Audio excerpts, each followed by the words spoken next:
हरे कृष्ण बंधु माने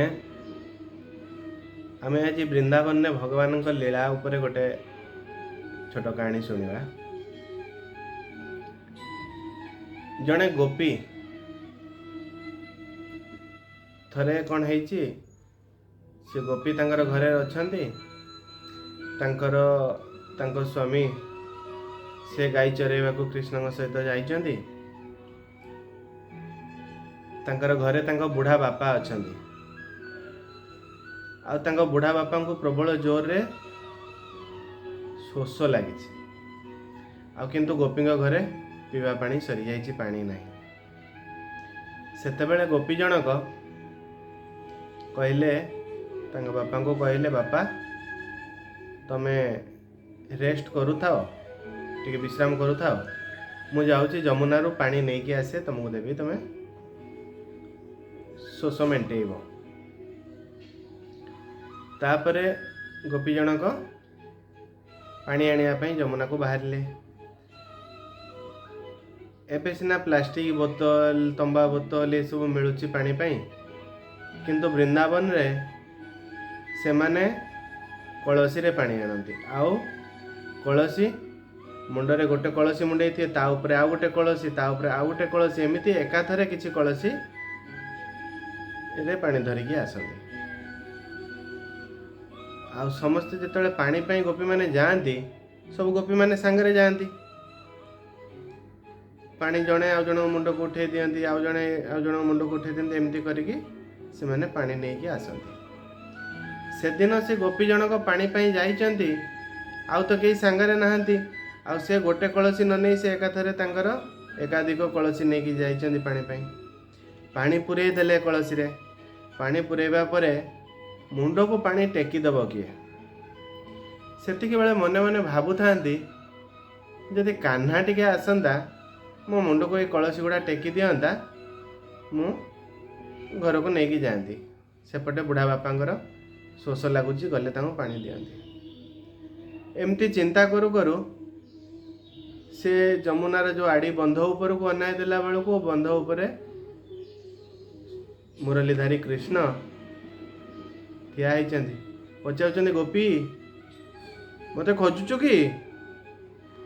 सेठू गोपी जनक कहले कान्हा टिके आना, ए कलसी गुड़ा मो मुंड उपर को उठाई देना, मु एकिटिया उठे पारुनी, घरे बुढ़ा बापा अच्छी गले पानी देवी, आना मत टिके साहाय्य करना। कृष्ण सेठू कहले तू कौन मत तो चाकर भाविचु, मु जीवी तो मुंड उपर को पानी कलश उठेवा, निज काम निजे कर, मु तो चाकर नुहे कहीकि कृष्ण पलि गले। तापरे गोपी चिंता करुचंती आ जीवन ने केबे भी मु कान्हा को कौनसी साहाय्य पाई डाकिबिनी। मते आज एते कटु कथा शुणे देले, मु सामान्य कलसी टिके मो मुंड को उठेबारे हेल्प करिया पई कहले, मते आज एते कटु कथा शुणे देले से मते केबे आउ डाकिबिनी कहीकि कौनसी मते कष्ट करिकि गोपी निज मुंड को निजे उठेइचंती बहुत कष्ट रे, आ पानी धरी घर को आसीचंती। आसी घरे पहुँचला पर पानी कलसीटा उल्हेबे केमिति, उल्हेबा पई भी कई जने दरकार जे कि टिके हाथ लगे देले सहजरे उल्हे हेबो। सेतेबेले मनरे भाबुचंती कान्हा जदि थांता ताकू ही कहिथिले टिके उल्हे दै थांता, किंतु मु तो ताकू केबे आउ डाकिबिनी, मते हेल्प करिया पई बा साहाय्य करिया पई केबे आउ स्मरण करिबिनी कि कहिबिनी।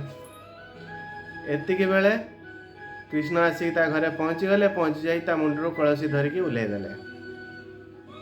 गोपी जनक सेठू कहले टिके मुंड ठंडा हैला, अच्छा कान्हा मु तते कहली सेतेबेले कलसी मो मुंड को उठेई दे बोली, उठेइलुनी, वर्तमान मु तते किछि कही नाही, तो आसी मो मुंडरू कलसी उल्हे देलु, कौन यार रहस्य? कृष्ण कहले मु केबे कौनसी भक्तों को दुख दिए नहीं, किंतु समस्त दुख लाघव करे। कलसी तो मुंड को उठेवा माने तोते सेटा कष्ट दबा, मु कष्ट क्या दिए ना बा क्या बोझ दिए ना, किंतु समस्त बोझ लाघव कर दिए। मुले देली तोर कष्ट कम हो गला। तेणु एटा भगवान गोटे सुंदर लीला। आशा करुच्ची आपण मानू भल लगी, जदि भल लगी लाइक करेंगे आउ निजर मतामत कमेंट रे निश्चित देवे। आउ जदि सब्सक्राइब न करिसेंती चैनल को दया करी सब्सक्राइब करदेवे। एमती आहरी सुंदर सुंदर वीडियो मु आपण मानक सामने उपस्थापन करने को चेष्टा करी। जय जगन्नाथ, हरे कृष्ण।